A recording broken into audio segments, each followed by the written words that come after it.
This is Jennifer Gonzalez welcoming you to episode 206 of the Cult of Pedagogy podcast. In this episode, we will be learning about an incredible approach to collaborative classroom instruction that comes from mathematics, but will hopefully someday be a fixture in every subject area. It's called thinking classrooms.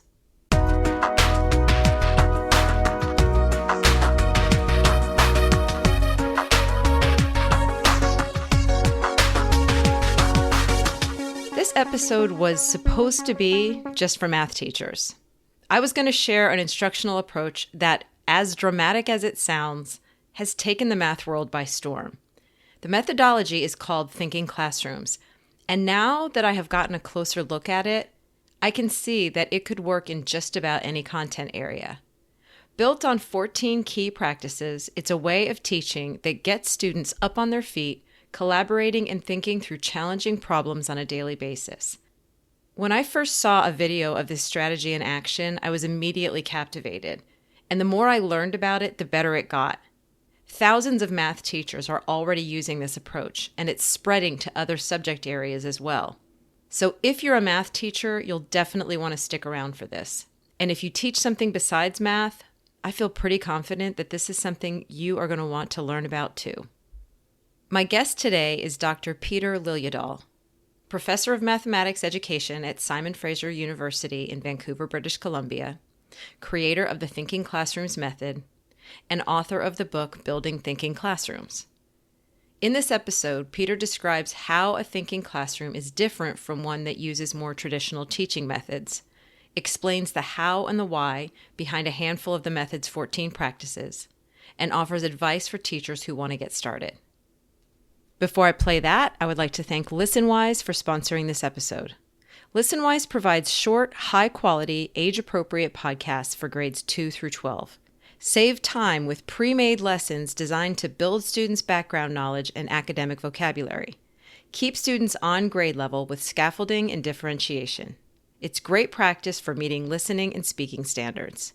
With ListenWise Premium, you get comprehension tools like quizzes, interactive transcripts, a text-to-speech toolbar with Spanish translations, graphic organizers, and more. It's perfect for English language learners. Learn more and sign up for free at cultofpedagogy.com/listenwise. Support also comes from Whitebook. Having a whiteboard in your classroom is incredibly useful, but sometimes there isn't enough room for everyone to participate. That's where Whitebook steps in with their reusable flip charts, an eco-friendly, affordable extension to whiteboards, which come with 10 double-sided sheets. Each sheet is 2 by 3 feet and detachable, so you can hang it anywhere. With one blank side and the other gridded, they are perfect to work on solving math problems. With the free Whitebook Scan app, you can save your work directly to the cloud, then wipe the page clean and start again. That creates an unlimited, non-permanent surface. And now, if you go to whitebook.com/cultofpedagogy, that's WIPEBOOK.com/cultofpedagogy, you can enter their weekly giveaway to win a free Whitebook flip chart pack. The giveaway resets every week, and the winners are announced on Twitter at Whitebook. So follow them on Twitter to stay updated and take a look at all their other amazing reusable products at whitebook.com. Now here's my conversation with Peter Liljedahl about thinking classrooms. Thank you for taking the time to do this. Oh, my pleasure. The first thing I'd like to know is, we're trying to introduce this idea of thinking classrooms to maybe more math teachers that have not heard about it. And the more I hear about it, really, and I'm sure I'm not the first person that's ever said this to you, but I would love to see this approach working in other disciplines. But let's just start by telling the listeners, if you're to walk into a classroom that is using the thinking classrooms approach, how does it look different? Because we're going to get into some of the specific practices and the theory behind it. But if I walk into a room, kind of like when I saw this video a few weeks ago and I thought, what on earth? How does it look different? What's going on that's completely different from a normal math class? Okay, so I'm going to answer that question from a couple of different perspectives. Let's say you walk in 10 minutes into the lesson, okay, which is a really sort of interesting time to walk into a thinking classrooms. The thing that you're going to notice right away is that nobody's sitting in their desks. Everyone is standing in groups at whiteboards or some sort of a vertical erasable surface. Maybe Mm-hmm. some are working on Windows, some are working on some sort of a aftermarket product that approximates a whiteboard. Mm-hmm. Maybe some are working on chalkboards, but everyone is standing in groups of three Mm-hmm. working on some sort of a task. There's a lot of noise. There's a lot of interaction within groups. There's a lot of interaction between groups. You may actually have trouble identifying where the boundaries between groups are. Um, then you'll notice that students are moving on. There'll be a question that they're working on that they're now done. And then there'll be somehow, in some way, they've grabbed another task that they're working on. You may not know where that task came from, Mm-hmm. but there certainly isn't a list of questions that the students are holding on to or a posted list of questions on a projector screen or somewhere. But they've grabbed another task and they're working on it. You may start to notice that not every group is working on the same task, but if you pay close attention, you'll notice that they're working on the same sequence of tasks. It'll be loud, it'll be busy. You'll notice the teachers moving around. Um, but given all the chaos, you'll notice that the teacher is surprisingly calm. And they're spending their time sort of interacting with groups, checking in to make sure they understand what they're doing, supporting the ones who need some help, challenging the ones who need to be challenged. And that's sort of what you're noticing is going to be if you walk in 10 minutes in. Now, some of the things you wouldn't have noticed that you would have noticed if you were there for the launch is that at the beginning of the lesson, the teacher would have immediately gotten the students all on their feet and called them over to some location in the room where they would have given the task to the students verbally, maybe with some representations on the board, maybe with some modeling, certainly with a lot of hand gestures. But they would have given the task to the students verbally. Then there would have been a process by which the teacher grouped the students into these groups of three, and you would have noticed that it was a random grouping mechanism. Maybe they used cards or popsicle sticks or some sort of a digital randomizer, and off they would go. So there is this sort of noticing that you make at the launch, but there's this really powerful noticing that happens in once the class is up and running.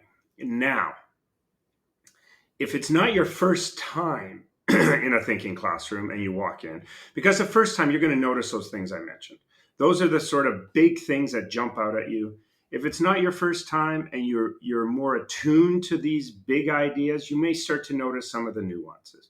You'll start to notice that the students are actually stealing the next question from groups around them. You'll start to notice that the teacher is very careful with how they answer questions. You'll notice that the sequence of tasks that the students are doing is not arbitrary. It's very carefully constructed, whereby the tasks are getting incrementally more challenging and are being given to students as their abilities are incrementally developing. So there's a whole bunch of these really subtle things that are happening in there as well. You may, if you stay around long enough, you may notice the teacher doing a consolidation whereby they have previously identified certain work in the room that they want to showcase, and they do so in the form of a gallery walk, but it's a guided gallery walk, not a free form, just walk around and look at stuff. You may notice a teacher directing students explicitly to attend to what other groups are doing and so on and so forth. There's a lot of things to notice, but what you're going to notice depends on what your familiarity with it is. Got it. Got it. So you call this approach the thinking classrooms, approach to teaching. Right now it's mathematics. Yeah. And so thank you for sort of painting that picture, because it's that visual, I think, that for me anyway is what grabbed me initially, because I thought this looks fantastic. And hopefully more people will keep learning and trying this. So we're going to get into in a little while the sort of you've built this around 14 macro practices. Is that what it Yeah. is? And then there are a lot of micro practices that feed into that. So I'm going to ask you to sort of share a couple of those macro practices in a little while, but let's rewind now a little bit and just talk a bit about the origin story of this. And I've heard versions of this, so I know there's a lot of different pieces of it, but How did you go from somebody who taught math in a traditional way to someone who is now sharing this practice around your country, our country? You're in Canada, and Yeah, now hopefully around the world. definitely around the world. The book is being Yeah. translated into 13 different languages as we Mm. speak. Um, so how did it start? So I had this really unique privilege, and I won't get into the details of that, but I had this unique privilege to stitch together a journey through 40 different classrooms in 40 different schools, where I could just sit and observe Mhm. students without having to be concerned about the teaching and the announcements and the permission slips and all the social dynamic stuff that was happening in the classroom. I could just be a fly on the wall and watch how students engage in mathematics in the classroom in a sort of whatever setting the teacher had constructed for them. And through this opportunity, I started to notice, first slowly, and then sort of like a flood, that by and large, students spend most of their class time not thinking. And at least not in ways we know they need to think in order to continue to be successful in Mm. mathematics. Um, and this realization that they're not thinking, coupled with two other things: the realization that thinking is a necessary precursor to learning, right? If they're not thinking, they're not learning. Mhm. And the realization that everywhere I go, classrooms look more alike than they look different. That Mm. that teaching and learning in math classrooms adheres to a set of normative structures that, upon further investigation, actually date back to the dawn of public education over 170 years ago. These sort of normative structures, coupled with the fact that they're not thinking, coupled with the fact that thinking is a necessary precursor to learning. Right. So these three things coming together, uh, creating a realization that if we want students to really start to learn mathematics, we're going to have to get them to think. And if we're going to want to get them to think, we're going to have to break through some of these normative structures, Mhm. because these normative structures are actually creating environments that are not conducive to thinking. And thus started this 15-year process of doing research into how do we break down these institutionally normative structures that are holding non-thinking in place. And hence, things like students are standing, they're working on whiteboards, they're in random groups, they're working on a sequence of tasks that's asynchronous for every group. The teacher is acting in a very particular way. Um, Ideas are moving around the room rather than being siloed in individual students or individual groups.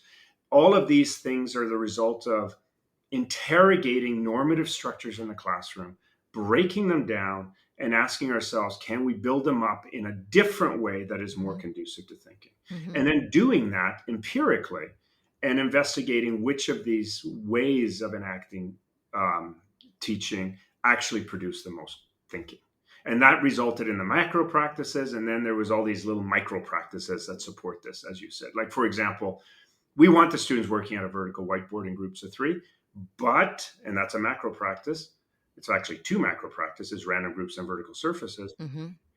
The micro practices are that the randomization has to be visible to the students so that they believe it's random, and every group only gets one marker.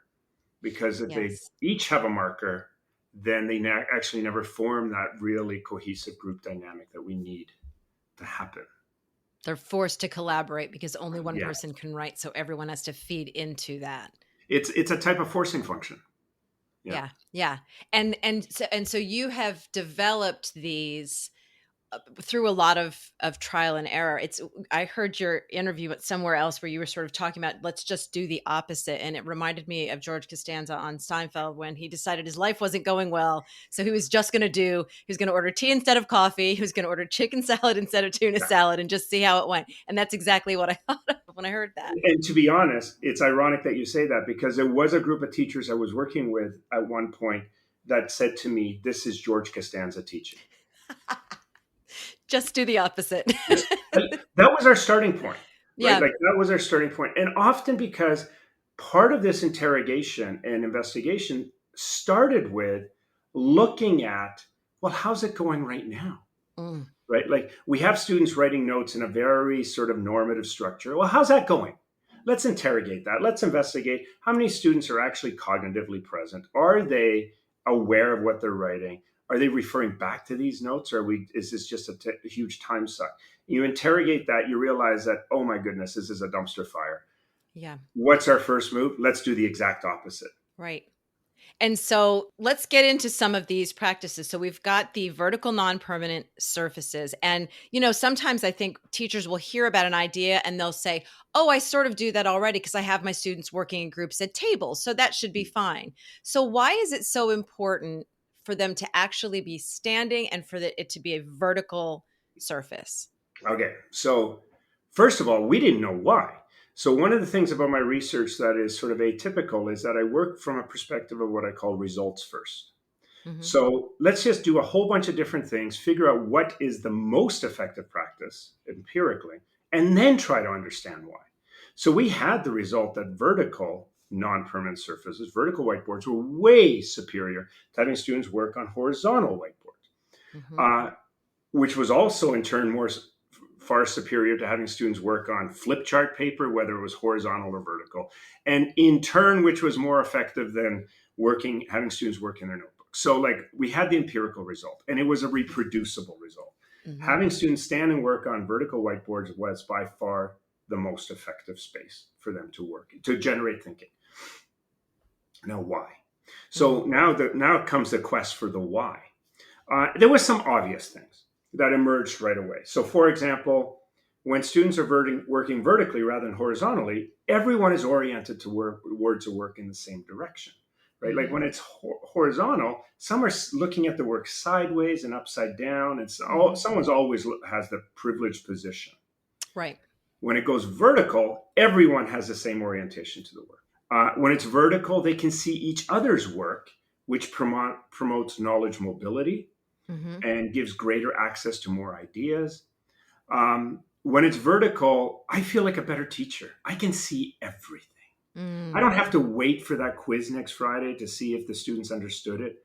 I can see right now. And then I Right. can intervene right now. I can't do that if they're horizontal. Hmm.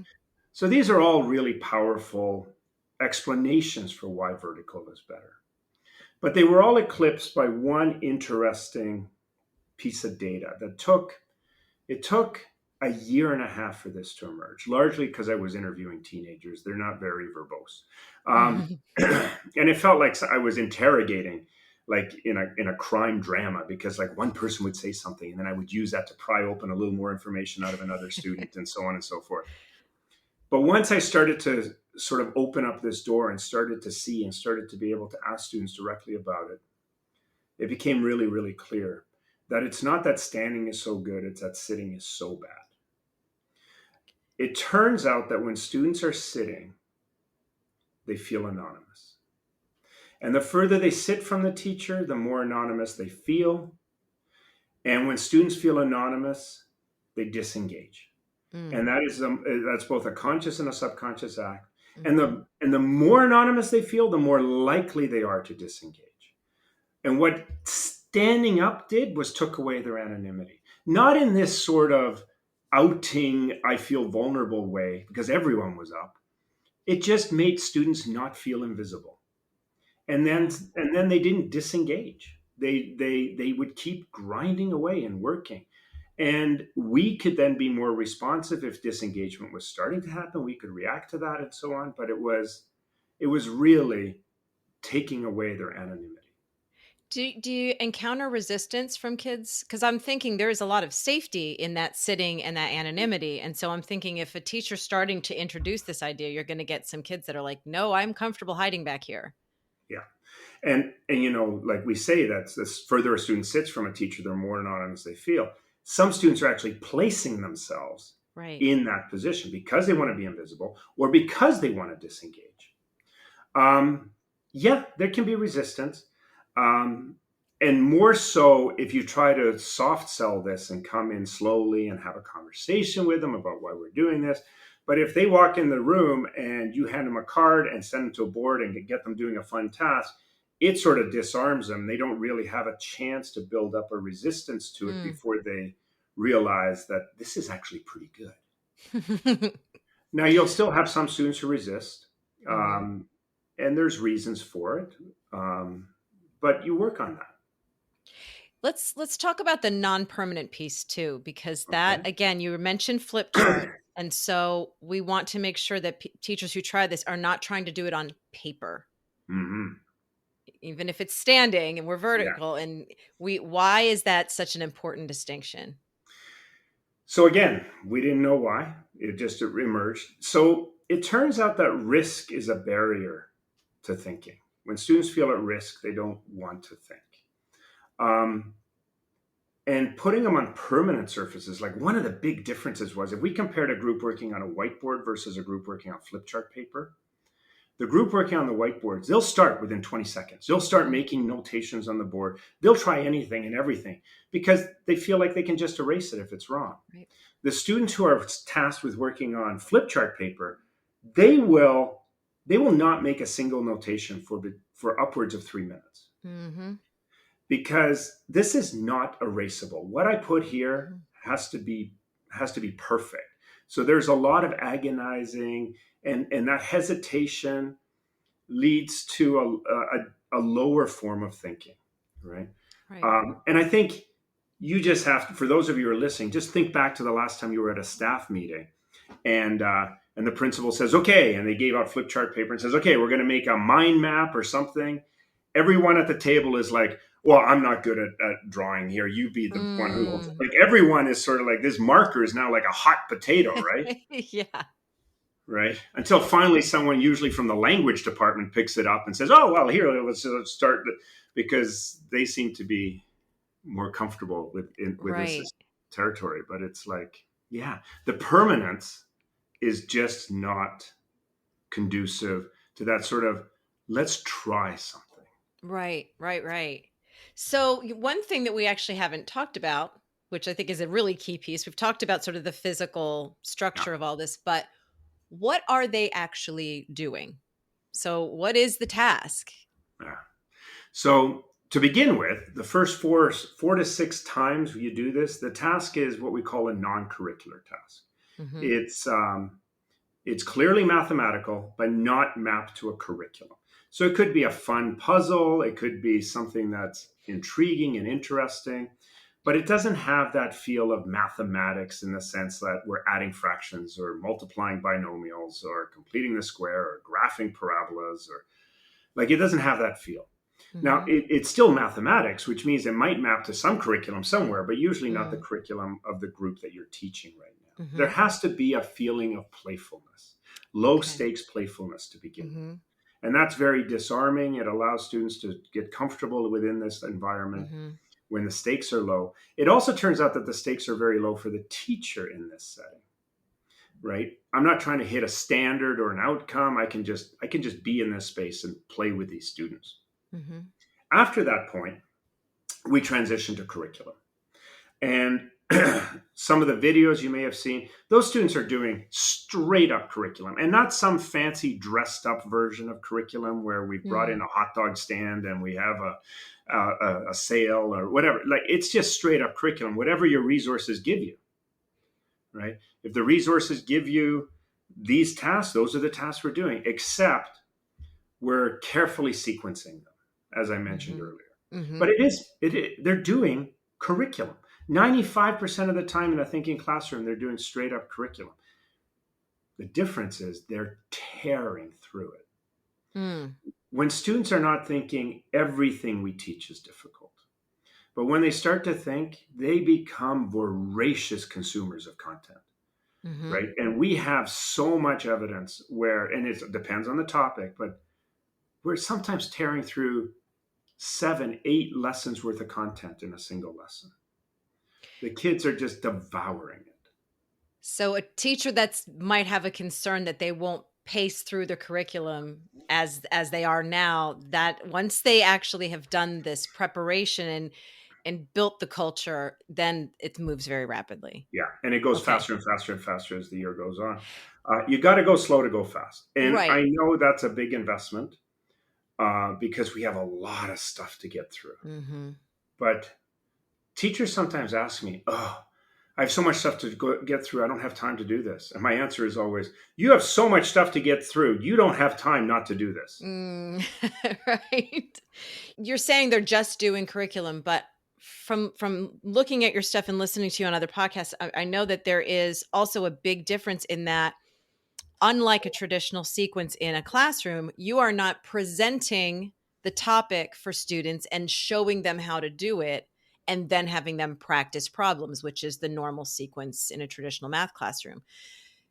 A lot of times they are being given what is the application piece, normally at the end, at the beginning. And so talk a little bit about that. So what they're doing is they're figuring it out, Mm-hmm. right? One of the things that I'm becoming more and more and more convinced about is that the optimal learning space is actually students trying to make meaning of something together with other students who are trying to make meaning of it. So there is more subtlety to it. Like when we, in a traditional classroom, we show the students how to do it, then then we do one together, then they practice it on their own. The classic I do, we do, you do, Mm-hmm. which promotes, whether you want it or not, a form of behavior called mimicking. So these students are just going to mimic their way through. Mm-hmm. In a thinking classroom, in order to get students to think rather than mimic, we have to remove the I do. Now, Right. most of the time that's entirely possible, but every once in a while we encounter a topic that there's no way they can proceed unless we give them some little nugget of information. Mm-hmm. Well, good. You got 5 minutes. The research clearly says that you have 5 minutes. You talked at them for more than 5 minutes. The amount of thinking they're going to give you starts to decrease rapidly. So you got 5 minutes. So what are you going to say in 5 minutes rather than the 35 minutes you're used to taking? Mm. So one of the ways that I help teachers understand that is in a typical lecture, we talk until the students have been prepared to do the last question on the homework.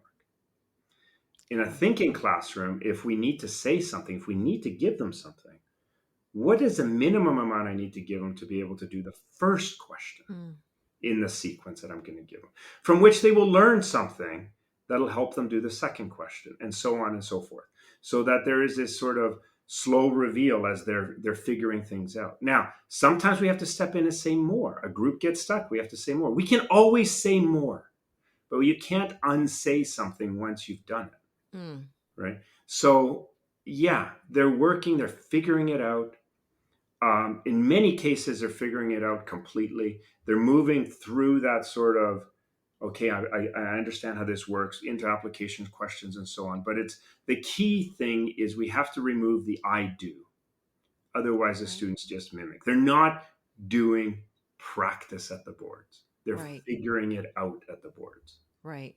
So when they walk into the classroom, some days they're just going straight over. And do they sit down at their desks, or do they immediately huddle and get a So presentation of some sort? this turns out to actually, I don't want to say it doesn't matter much, but sometimes the environmental limitations create variations on this. Mm-hmm. So it can look like a bunch of different things. One, the teacher greets the students at the door with a card. They pick a card. That card tells them where they're sitting because they got to put their stuff somewhere.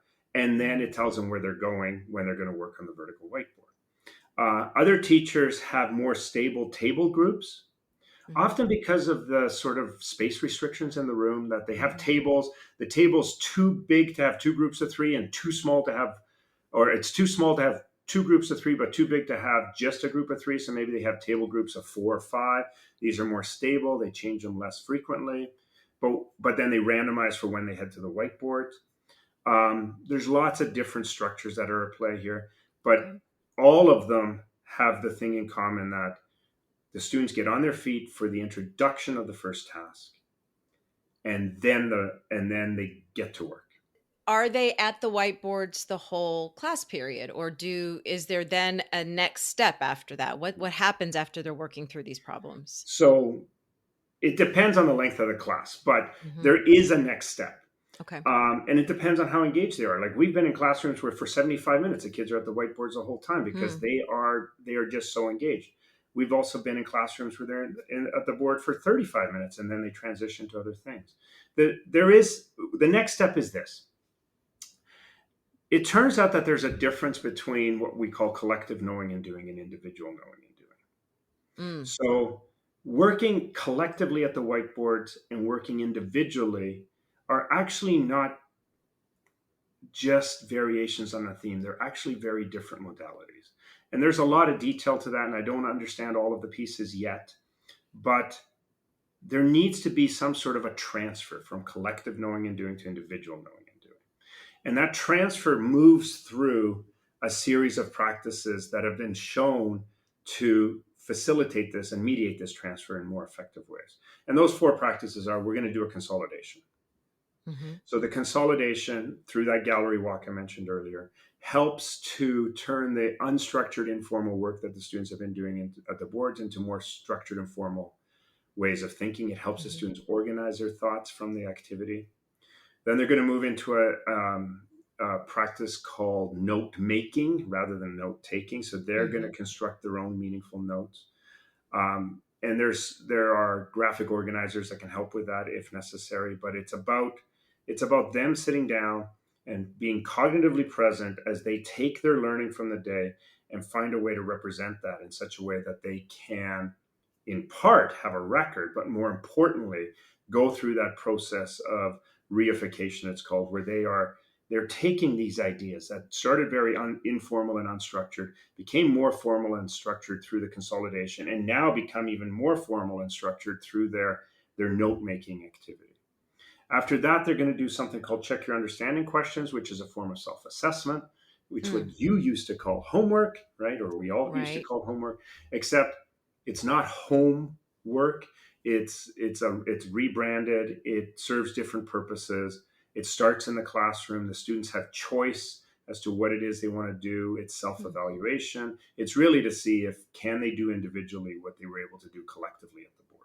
Yeah. So there's all these pieces, and sometimes those pieces all happen within one lesson. Sometimes some of them happen. Sometimes we have to put some of them in a second lesson. There's a lot of variability there and a lot of flexibility. You really have to listen to the room, be present, and be able to sort of formatively assess what's going on and what's needed. Do we need to do a consolidation? Can we move straight into check your understanding questions? Do we just keep them at the boards right now? There's a lot of signal reading that is going on. Mm. And so they get to this note making and they're consolidating, and then is there at some point, because I know this is coming up in people's minds, how am I grading them? How am I grading them as their teacher and writing down something? So there is, of course, I had no interest in investigating that when I first started the Hmm. research. Mm-hmm. Like, who wants to do a bunch of research on assessment? Yuck. But Mm-hmm. the teachers I was working with weren't going to let me get away with that. So we delved into this, and on the grading part of things in particular, first of all, we don't walk straight into grading. We walk through formative assessment, Mm-hmm. but formative assessment that informs a learner. So we walk in through that doorway. We're going to have to make a philosophical shift into standards-based assessment.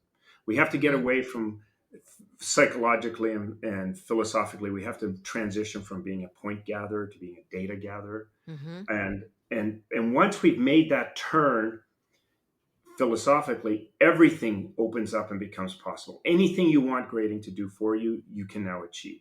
You want to do testing? We still do testing. We still have tests, except tests are not seen as aggregated instruments or events anymore. It's not that you got 17 out of 22 on this quiz. No, you got these questions right and these questions wrong. These are relevant to specific standards. Now you know what it is you have to keep working on. I know which standards you're achieving and which ones you're not. So it's a disaggregated experience rather than this aggregated event. Mm-hmm. We can start to do group quizzes. We can start to do have students working in partnership on things. We can observe students while they're at the whiteboards and make notes about what they're demonstrating. We can have conversations with them. There's just so much more flexibility in how we want to gather the data so that we can allow the data to tell us what this student actually understands, as opposed to which events did they perform on. Right. So it's a way deeper conversation than that. Like, that would be a separate podcast entirely. Yeah. But it's fundamentally making this not just the mechanical aspect of doing standards-based grading or outcomes-based grading. Mm. It's you actually have to make the turn psychologically and physiologically Mm. or Hmm. philosophically. I mean, sorry. Well, and I guess the my motivation for asking is sort of twofold. I guess it's partly the concern of, am I still going to be able to sort of prove to my administrators, my state, the parents that they are learning the math, and assessment is one way that you get that. Mhm. Um, and I guess that also sort of like transitions us into my next question, which is, as this movement has continued to grow and grow, what kind of results are teachers reporting back to you? I guess in two ways, in terms of, are the kids getting the math and succeeding in the way that we sort of traditionally want them to? And i- is it influencing students' math identities also and their enthusiasm for the math? So what are you hearing back from people? Right. Okay. So those I like that you separated those two questions. So from a purely performative way, Mm-hmm. which turns out to be a much harder question to investigate, um, what we hear is that student performance is improving. Right. Mm-hmm. Teachers who are working in settings where there are standardized assessments are reporting improvements in scores, Mm-hmm. improvement over time, um, specifically improvements in the bottom two quartiles. Mm, You know, bringing up the right. floor a lot. Yeah. But more interesting things are things like teachers reporting that this is the first time in my 27-year career that I have no one failing by Christmas. Things like Wow. that. Yeah.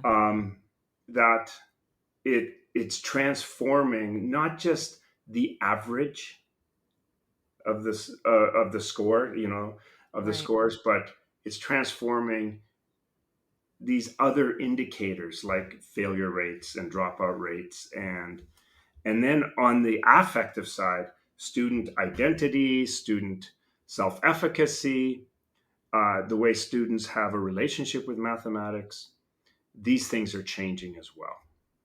So, yeah, it's all positive, but these are not products, they're byproducts. Mm. These are byproducts of constructing an environment where thinking is is the thing that we're working on. So if a teacher is intrigued by this and they want Mhm. to get started, you have a book now, which I'm going to share links to so that they can go and find, that really goes into detail about the macro and the micro. Um, but also that you have a website that outlines this stuff, and there are communities that have Yeah. formed now of teachers that are trying this. Where can someone go to sort of find their people in this? Right. So I think this is probably my greatest pride is that, and it's probably one of the most interesting outcomes, if we want to talk about outcomes that indicate success, is the way these communities have sprung up. So if you go into Facebook groups and you search building thinking classrooms, you will find Mm. over 25 different groups. Wow. And I started none of these. The main group, Mm. Building Thinking Classrooms, has 37,000 teachers in it. Oh my gosh. And then there's all these other groups. There's a K-2 one, there's a CPM one, there's ones that are specific to geographic locations. There's a language arts one, there's a science one, there's an AP calculus one. Like there's these highly specialized groups as well. There's one in Danish, there's one in Dutch, there's one in French, right? Ugh. There's these Facebook groups that are springing up all over the world. Um, and like I said, I didn't start any of these. So teachers are continuously kind of finding these niches and creating groups to support themselves and support others. And they're incredibly nurturing environments, Mm. right? And I know I've met some of the people who have started these groups, and it's amazing to see how their goal is really to support and to spread the word, but really to support those teachers who are starting to do this. Yeah. There's So, also there's also a tremendous Twitter community under the mm, hashtag Thinking Classroom, or tagging myself at PG Liljedahl, but and that gets a lot of traffic constantly. that's how I found out about it. That was, somebody just put it in front of me and they posted a video and I said, "What on earth is this?" And I don't do nearly enough math content on my site, so I was like, this is it right here. And the enthusiasm that people had about it, they were like, I'll answer any questions. I can introduce you to him. And it's just really fantastic. A lot of enthusiasm. Yeah. Like I said, I think this is my greatest pride, that people other than me are carrying the word forward.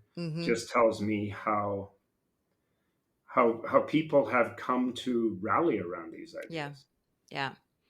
Any last words before we wrap up in terms of, this approach, or a teacher that might be kind of on the fence about trying it? Do you have any words of wisdom or encouragement along those lines? Well, a couple of things. Number one, try it. Try it. The book gives you plenty of resources and ways to enact it in a way that's almost guaranteed to have some early success, so that you can see for yourself what this looks like, right? I always say that my book has stories and data in it, but those are my stories and my data. The real stories that are going to impact your practice, that are going to sustain your practice, are the story and the data that happen in your own classroom, right? Give it a try. See what happens. Notice that, see your students behave in a way that you maybe haven't seen them behave before. See that one student who you thought was really, really strong struggle, and see those other 5 students who you thought were really not strong in math excel. See these things, live that experience. The other thing I would say is this: if you're not a math teacher and you're listening to this, these practices are being enacted in every curriculum now. Language arts, social studies, science. There are slight variances to it, but fundamentally what changes is what constitutes a thinking task, which is chapter 1 of the book, and what constitutes a sequence of thinking tasks, which is chapter 9. Everything else more or less stays the same. That's very exciting to hear. And I was really hoping to hear that this was spreading to other, because the basic principles of it are not math specific. No, those institutional norms don't just exist in math. They exist across the school. And the need to thinking is a necessary precursor to learning, is not math specific. That's true of every subject. Thank you so much for sharing this with us. And hopefully I can get this in front of a few people left who haven't heard about it yet. I appreciate it. Thank you. You can learn more from Dr. Liljedahl at peterliljedahl.com. That's PeterLiljedahl.com.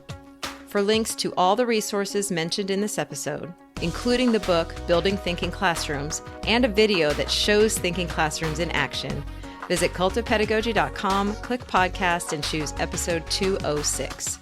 To get a bi-monthly email from me about my newest blog posts, podcast episodes, courses, and products, sign up for my mailing list at cultofpedagogy.com/subscribe. Thanks so much for listening, and have a great day.